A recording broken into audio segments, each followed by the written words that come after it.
Hello students, welcome to Cognitive Platform. This is Bhavna and today we learn about fixed preposition. आज हम लोग पढ़ेंगे fixed preposition के बारे में जिन्हें आपको लर्न करना है, समझना है और बेसिकली मैं ये कहूँ कि आपको बस जैसे जैसे जैसे आपकी रीडिंग स्किल अच्छी हो जाएगी आप ऑटोमेटिकली समझ जाओगे कैसे कहाँ पर कौन सा preposition लगेगा, ठीक है। तो आज हम लोग पढ़ेंगे किसके बारे में, फिक्स्ड प्रेपोजिशन के बारे में।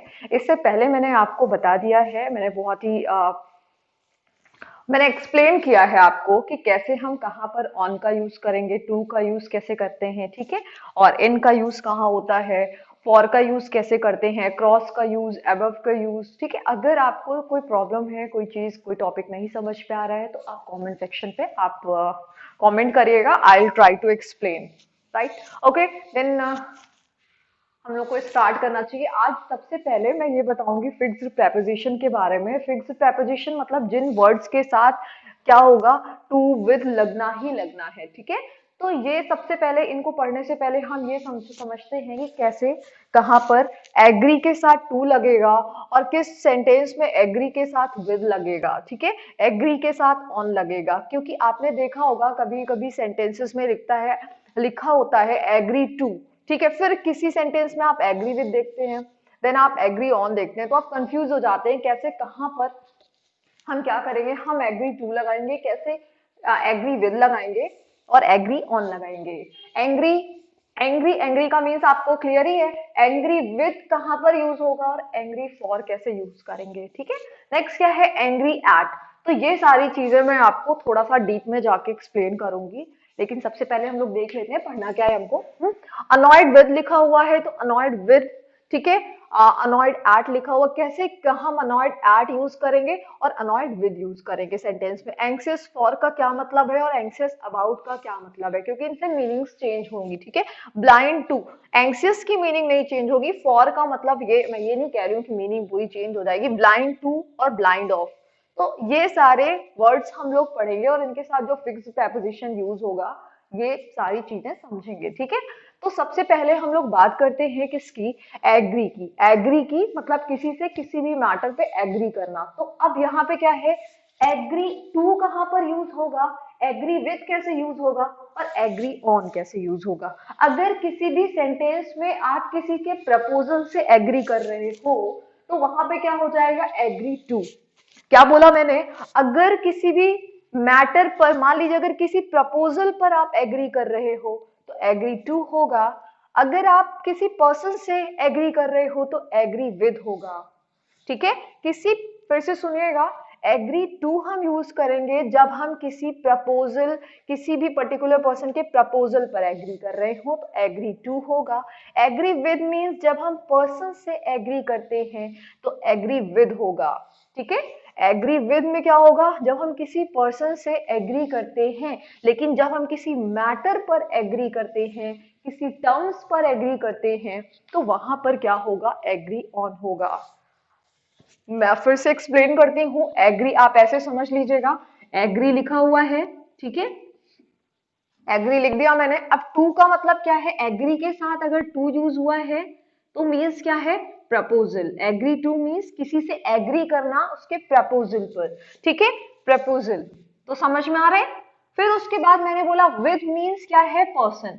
एग्री विद यूज हो गया तो इट मीन्स दैट हम किसी पर्सन से एग्री कर रहे हैं, जैसे आई एग्री विद यू, ठीक है, तो यू लगा है। लेकिन हम किसी के प्रपोजल पर अगर एग्री करेंगे तो I agree to this proposal, ठीक है।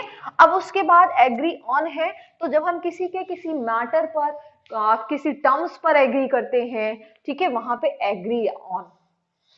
क्लियर हो गया, ठीक है। एग्री टू मीन्स क्या होता है, किसी प्रपोजल पर एग्री करना, एग्री टू होगा। एग्री विद क्या होगा, जब किसी पर्सन से हम एग्री करते हैं देन हम एग्री विद यूज करते हैं। एग्री ऑन, और क्या होगा, रॉन्ग तरीके से लिख करके आएगा। जैसे मान लीजिए मैंने लिखा है I agree, I agree with this matter, with this matter, with this matter. तो अब आपको बताना है क्या ये सेंटेंस सही है। अभी मैंने आपको यूजेस बताए कैसे करते हैं। विद किसके साथ यूज होगा, पर्सन के साथ, और मैटर की हम बात कर रहे हैं तो देखिए क्या विद सही है, नहीं, नहीं गाइस, विद बिल्कुल सही नहीं है। अब हम क्या करेंगे, यहाँ पर विद यूज नहीं करेंगे, बल्कि ये क्या है, एरर है यहाँ पर, और हम क्या यूज करेंगे, एग्री। यहाँ मैटर पर जब हम एग्री कर रहे हैं तो एग्री ऑन।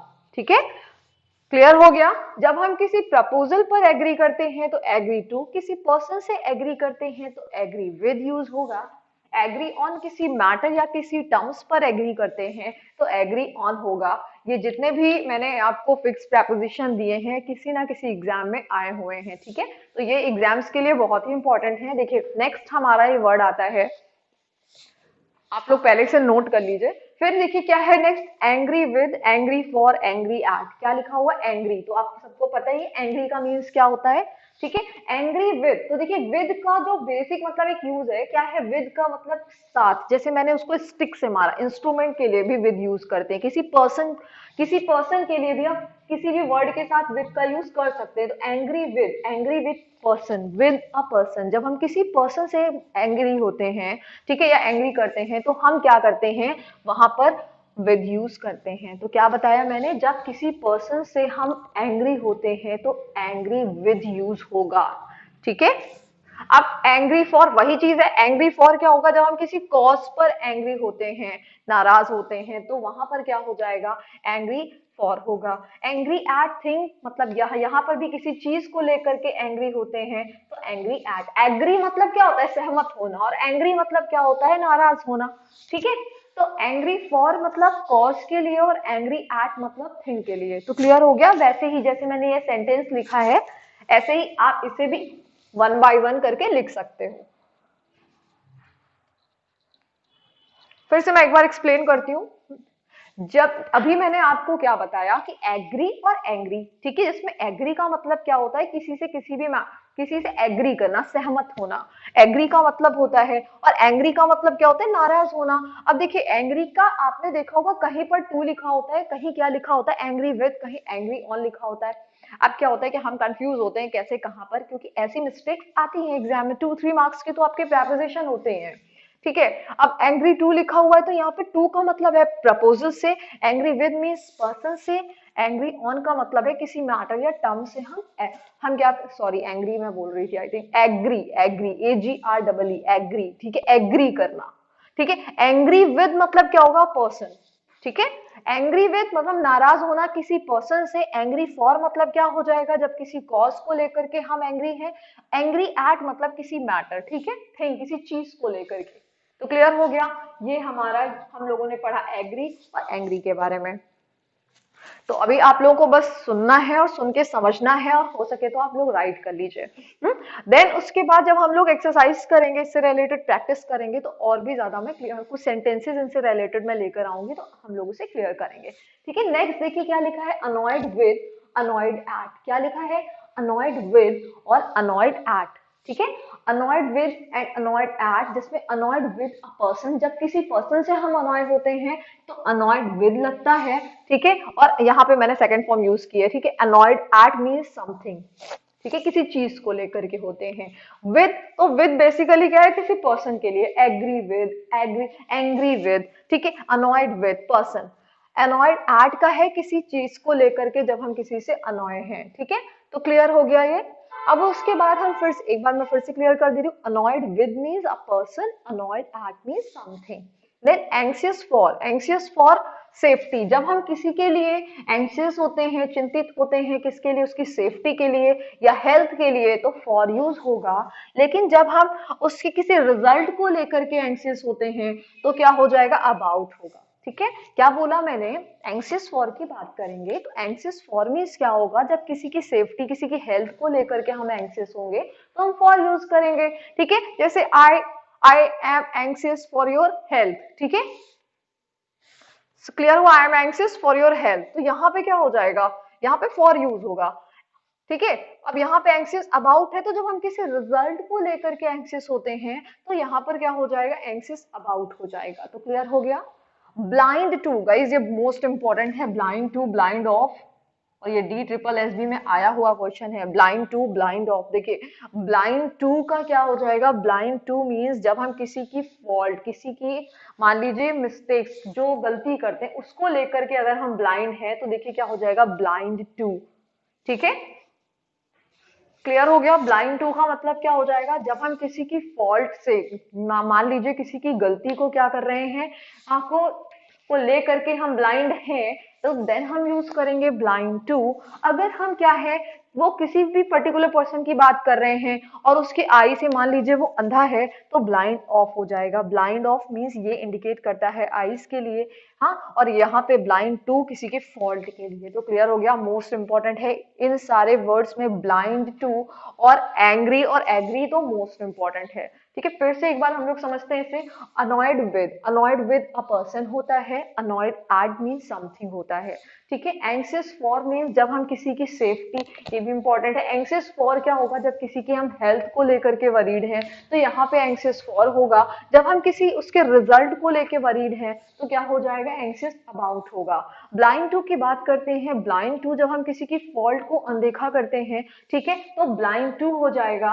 अगर हम ब्लाइंड ऑफ यूज कर रहे हैं, तो इट मीन्स दैट ये इंडिकेट कर रहा है आईज को। ठीक है, यानी वो आंख का अंधा है, blind of an eye. Clear हो गया, क्लियर हुआ। अब फिर से एक बार बस हम लोग रिवाइज करते हैं। एग्री हम लोगों ने क्या पढ़ा, एग्री, और एग्री में क्या पढ़ा, टू और with. To means a proposal और agree with means a person. ठीक है, मीन्स इसको किसी पर्सन के साथ यूज करेंगे। एग्री ऑन मीन्स मैटर या टर्म्स के साथ, और एंग्री विद की बात करते हैं, तो एंग्री विद क्या होगा, पर्सन के लिए। ये तो क्लियर ही है, angry with, then annoyed with जब पर्सन को इंडिकेट करेगा। ठीक, फिर उसके बाद क्या है, एंग्री फॉर कॉज के लिए, angry at thing, annoyed at something। ठीक है, एंग्सियस फॉर सेफ्टी हेल्थ के लिए, एंग्सियस अबाउट रिजल्ट के लिए। Blind to ones fault, blind of an eye, जब हम किसी की फॉल्ट को लेकर के ब्लाइंड है तो ब्लाइंड टू हो जाएगा। और जब हम क्या करेंगे, ब्लाइंड ऑफ किसी मतलब मान लीजिए किसी भी पर्टिकुलर पर्सन के आईज को लेकर के इंडिकेट कर रहे हैं कि वो क्या है, आंख, एक आंख का अंधा है, तो ब्लाइंड ऑफ हो जाएगा। तो क्लियर हो गया। चलिए अब हम लोग नेक्स्ट कुछ फिक्स्ड प्रेपोजिशन देखते हैं। अब हम लोग कुछ फिक्स प्रेपोजिशन पढ़ते हैं। ठीक है, क्या है, cope with, dispose of, charge with, accuse of. First है हमारा cope with, then dispose of, charge with, accuse of. Next है हमारा complain to, complain against, complain of या अबाउट, देन कन्फाइड इन। तो गाइस ये जो कंप्लेन मैंने लिखा है और मैंने 3 टाइम्स लिखा है, तो इसके पीछे एक रीजन है, क्योंकि ये आपके एग्जाम्स में क्वेश्चंस आते हैं और आप गलत करते हो। ठीक है, तो यहाँ पर क्या है, ये अभी मैं इसे क्लियर करती हूँ आपको। कन्फाइड इन, ठीक है, तो confide in means rely on matter, किसी भी मैटर पर रिलाई करना। ठीक है, विश्वास करना। तो देखिए यहाँ पे क्या है, कोप विथ का मतलब होता है मैनेज करना। ठीक है, कहते हैं ना I can cope with this problem, तो यहाँ पे क्या हो जाएगा, कोप विद का मीन्स होगा मैनेज करना। ठीक है, डिस्पोज ऑफ, और ये केवीएस के एग्जाम में ये क्वेश्चन आ चुका है, कोप विद। ठीक है, फिर क्या है, डिस्पोज ऑफ में क्या होगा, इसका मीन्स होगा सेल। ठीक है, सेल करना। ठीक है, अब आप अपना स्कूटर, अपनी स्कूटी, ठीक है, कुछ भी सेल करने के सेंस पे आप डिस्पोज ऑफ यूज कर सकते हो। चार्ज विद मीन्स होगा मर्डर। ठीक है, चार्ज विद मर्डर के सेंस पे यूज होगा। अक्यूज ऑफ भी मर्डर के लिए। ठीक है, जब अगर किसी को भी हम अक्यूज करेंगे और उसके साथ ऑफ लगाएंगे, तो इट मीन्स दैट वो मर्डर के सेंस पे यूज होगा। ठीक है, कंप्लेन टू अ पर्सन, देखिए ये बहुत इंपॉर्टेंट है। जब हम किसी पर्सन से कंप्लेन करते हैं, जब हम किसी पर्सन से कंप्लेन करते हैं, ठीक है, तो वहां पर कंप्लेन टू लगाते हैं, और जिसके अगेंस्ट कंप्लेन करते हैं उसे लिखते हैं। और यहाँ पे क्या है, कंप्लेन ऑफ या अबाउट लिखा हुआ है, मतलब जिस मैटर के बारे में हम कंप्लेन करते हैं वहां पर हम कंप्लेन ऑफ या कंप्लेन अबाउट लिखते हैं। फिर से मैं एक बार बोलती हूँ, देखिए ठीक है, कहीं पर भी लिखा हुआ है complain to, complain against, complain of या अबाउट, तो यहाँ पर हम ये देखते हैं कि कंप्लेन टू का मीन्स है हम जिस पर्सन से कंप्लेन करते हैं। ठीक है, मान लीजिए आप प्रिंसिपल से कंप्लेन कर रहे हो, और जिसकी आप कंप्लेन कर रहे हो, ठीक है, जिसके अगेंस्ट कंप्लेन कर रहे हो, आप प्रिंसिपल से कंप्लेन कर रहे हैं, मेरी कंप्लेन कर रहे हैं, ठीक है, तो कंप्लेन अगेंस्ट हो जाएगा, अपने फ्रेंड की कंप्लेन कर रहे हैं, तो यहाँ पर उसे लिखेंगे। और कंप्लेन ऑफ या अबाउट का मीन्स होगा जिस मैटर के बारे में हम कंप्लेन करते हैं, वहां पर कंप्लेन अबाउट लिखेंगे। तो क्लियर हो गया। ठीक है। फिर उसके बाद ये बहुत इंपॉर्टेंट है, इसे लिख लीजिएगा। और आप लोग क्या करते हैं, कंप्लेन अगेंस्ट हिज बिहेवियर लिख के आते हैं। I complain to a principal against his behaviour, ऐसे आपको नहीं लिखना है, ठीक है। तो कैसे बहुत ही समझदारी से इसको यूज करना है, समझ में आ गया। तो ये जो चीजें मैंने क्लियर की क्योंकि ये इंपॉर्टेंट है और यहाँ पर आप मिस्टेक करते हैं, तो इन्हें समझ लीजिए। कंप्लेन टू क्या होगा, पर्सन। कंप्लेन अगेंस्ट भी हम उस पर्सन के अगेंस्ट करते हैं जिससे हमें कंप्लेन करनी होती है, जिसकी हम कंप्लेन कर रहे होते हैं। तो क्या बोला मैंने, जिस पर्टिकुलर पर्सन की हम कंप्लेन कर रहे होते हैं, ठीक है, उसमें हम कंप्लेन अगेंस्ट यूज करते हैं। कंप्लेन ऑफ या अबाउट का मीन्स है कि जिस मैटर के बारे में हम कंप्लेन करते हैं, ठीक है। कन्फाइड इन मीन्स होता है, कन्फाइड इन अगर लिखा हुआ है कहीं पर या कन्फाइड लिखा और सेंस रिलाई ऑन या किसी मैटर पर रिलाई करने की बात चल रही है, तो वहां पे कन्फाइड के साथ जो प्रेपोजिशन लगेगा वो आपका कौन सा प्रेपोजिशन होगा, इन प्रेपोजिशन होगा। तो क्लियर हो गया। फर्स्ट मैंने बताया आपको कोप विद इंपॉर्टेंट है, कोप विद से क्वेश्चन आ चुका है, ठीक है। मैनेज करना, डिस्पोज ऑफ अगर यूज हुआ है तो मतलब वो सेल आउट के सेंस में यूज हो रहा है, क्या होगा, सेल आउट, ठीक है। फिर उसके बाद चार्ज विद लिखा हुआ है, चार्ज विद मर्डर, ठीक है, अक्यूज ऑफ मर्डर, ठीक है। फिर उसके बाद क्या है, कंप्लेन टू किसी पर्सन से, कंप्लेन अगेंस्ट हम जिस पर्सन की कंप्लेन करते हैं, वहां पर कंप्लेन ध्यान से सुनिएगा, जब हम किसी पर्सन से करते हैं, ठीक है। जैसे कुछ स्टूडेंट्स आए मेरे पास है, उन्होंने आकर के मुझसे कंप्लेन की, किसकी कंप्लेन की, अपने फ्रेंड की कंप्लेन की, ठीक है, कंप्लेन अगेंस्ट, और जिस मैटर के लिए की वहां पे कंप्लेन ऑफ या अबाउट यूज करते हैं। फिर क्या है, फिर कन्फाइड के साथ इन लगेगा और इसका सेंस किस सेंस पे ये यूज होगा, किसी पर रिलाई करना, ठीक है, रिलाई करना, और इसका मतलब तो आपको समझ ही आ रहा है, विश्वास करना, किसी मैटर पर रिलाई करना, ठीक है। तो यहाँ पर कन्फाइड इन यूज करते हैं। तो ये बहुत ही आसान सा है, ये फिक्स्ड प्रेपोजिशन है, तो इन्हें पढ़ लीजिएगा, इन्हें आप किसी कॉपी पर नोट कर लीजिए, इनके मीन्स को लिख लीजिए, ठीक है, और इनसे रिलेटेड प्रैक्टिस करिए। कुछ फिक्स प्रेपोजिशन के बारे में पढ़ते हैं। क्या लिखा हुआ है, जंप एट, जंप एट, जब हम किसी ऑफर पर जंप करते हैं तो जंप एट लगाते हैं। और जंप टू में जब हम किसी कंक्लूजन पर या किसी डिसीजन की बात करते हैं तो जंप टू होगा, ठीक है। कंक्लूजन की बात करेंगे या किसी डिसीजन की तो देन क्या होगा, जंप टू। और jump eight means offer, jump eight का मीन्स क्या होगा, जब हम किसी ऑफर की बात करेंगे, किसी ऑफर पर जंप करेंगे तो वो क्या हो जाएगा, एट लगेगा। जंप टू कंक्लूजन या डिसीजन, और मोस्ट इंपॉर्टेंट है ये, ठीक है। फिर उसके बाद क्या है, पार्ट विद और पार्ट फ्रॉम। तो पार्ट विद समथिंग, जब हम किसी चीज से पार्ट होते हैं, पार्ट का मतलब पता ही आपको, अलग होना, ठीक है, पार्ट विद समथिंग। और पार्ट फ्रॉम लिखा हुआ है तो समवन, पार्ट फ्रॉम लिखा है, इट मींस दैट किसी पर्टिकुलर पर्सन से पार्ट होना, अलग होना, तो फ्रॉम लग जाएगा। क्या बताया मैंने, पार्ट विद लिखा हुआ है तो पार्ट विद का मतलब है जब हम किसी चीज से पार्ट होते हैं, अलग होते हैं, तो विद लगता है। जब हम किसी से अलग होते हैं तो पार्ट फ्रॉम होगा, पार्ट फ्रॉम समवन।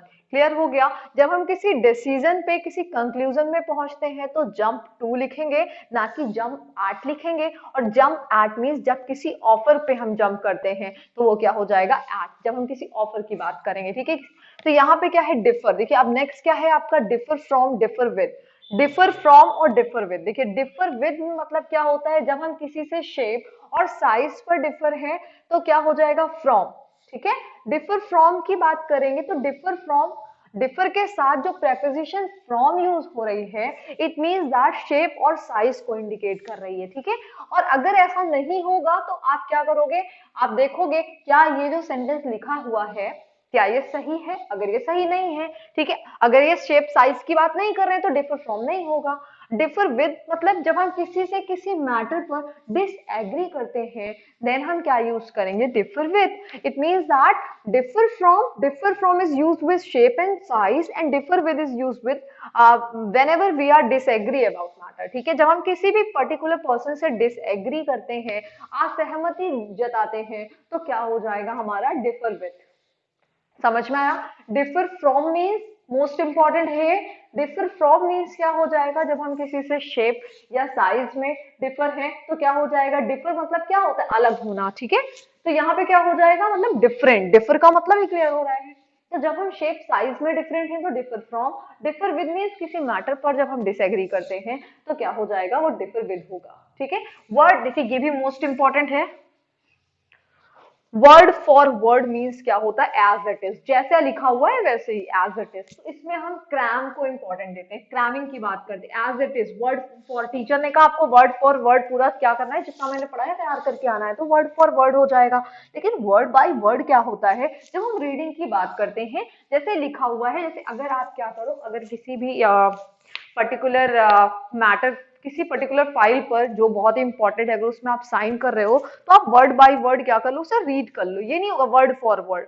ठीक है, इसको बेसिकली हम क्रैम के लिए कहते हैं। जैसे हमारे टीचर ने हमें कोई पोएम पढ़ाई, कोई लेसन पढ़ाया, तो उन्होंने कहा आपको वर्ड फॉर वर्ड क्या करना है, सुनाना है, तो वहां पे वर्ड फॉर वर्ड होगा। और वर्ड बाय वर्ड का मीन्स है जब हम रीडिंग की बात करेंगे तो वर्ड बाय वर्ड हो जाएगा। तो क्लियर हो गया गाइज, ये फिक्स प्रेपोजिशन थे, ऐसा नहीं है कि ये खत्म हो गए, अभी बहुत सारे ऐसे हैं जिन्हें आपको मैं पढ़ाऊंगी, और ऐसे बहुत सारे शायद मैं नहीं कवर कर पाऊंगी। तो आप लोगों को करना क्या है, आपको जो फिक्स्ड प्रेपोजिशन है अपनी किसी बुक से या फिर ऐप, जो कॉग्निटिव का ऐप है उसमें मैं सर से बोल करके, ठीक है, कुछ फिक्स्ड प्रेपोजिशन की पीडीएफ सेंड कर दूंगी। तो आप लोग क्या करोगे, आप लोग उनसे रिलेटेड जो प्रैक्टिस है वो आपको करनी है, और क्वेश्चन की तो प्रैक्टिस आपको करती रहनी है, करते ही रहना है, क्योंकि ये मोस्ट इंपॉर्टेंट सेक्शन है और ये कभी भी कंप्लीट नहीं होता है। मैंने देखा है ऐसे बहुत सारे टीचर्स आते हैं जो बोलते हैं बस एक ही दिन में सारी प्रेपोजिशन खत्म हो गई। तो गाइस मुझे ये लगता है कि प्रेपोजिशन एक ऐसा सेक्शन है जो कि कभी कंप्लीट ही नहीं हो सकता है, क्योंकि कितना आप पढ़ोगे, कितना तैयार करोगे। हाँ ये है कि जो टीचर्स इंपॉर्टेंट चीजें हैं जो प्रेपोजिशन में, वो हम कोशिश करेंगे कि आपका कवर हो जाए। ठीक है, ओके गाइस, थैंक यू।